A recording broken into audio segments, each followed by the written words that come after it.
সিংহ টিউটোরিয়ালে সবাইকে স্বাগত জানাই।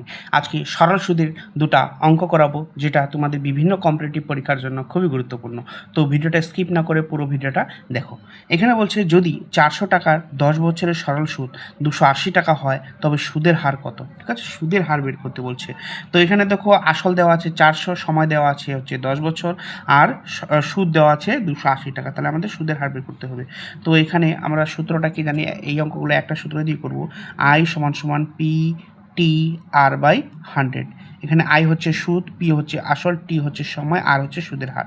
দেখো আয়ের মান মানে সুদ দেওয়া আছে কত, 280 টাকা। ঠিক আছে, তারপরে পি আসল দেওয়া আছে কত, 400, এখানে 400 বসাবো। তারপরে কি দেওয়া আছে, এখানে সময় দেওয়া আছে কত, টি এর মান দেওয়া আছে 10 বছর, আর সুদের হারটা দেওয়া নেই। ঠিক আছে, সুদের হারটাই আমাদের বের করতে হবে, নিচে 100। তাহলে দেখো এখানে আমরা এখানে একটা শূন্য, এখানে একটা শূন্য কেটে দাও, একটা শূন্য, একটা দুইটা, এখানে দুইটা শূন্য কেটে দাও। ঠিক আছে, এবার দেখো 4 দিয়ে যদি এটা কাটি, 4 সাথে কত হয়ে যায়, 28। ঠিক আছে, তাহলে কোনাকুনি যদি গুণ করি, দেখো আর এককে আর দিকে 7 মানে পার্সেন্ট। ঠিক আছে, আর এর মান কত, 7%। তো এখানে দেখো 7% কোথায় আছে, 7% এই নম্বরেই আছে।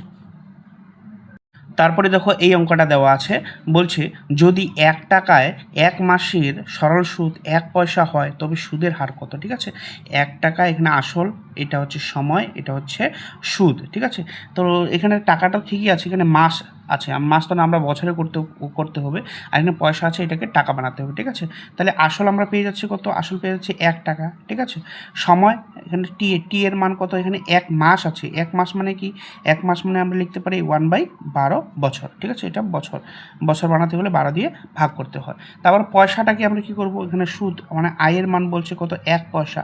1 পয়সা মানে কি, আমরা পয়সাটাকে টাকা বানালে কি করব, 100 দিয়ে ভাগ করব। ঠিক আছে, 100 দিয়ে ভাগ করব, এটা হয়ে যাবে 1 টাকা। তাহলে 1 টাকা হয়ে গেল এটা।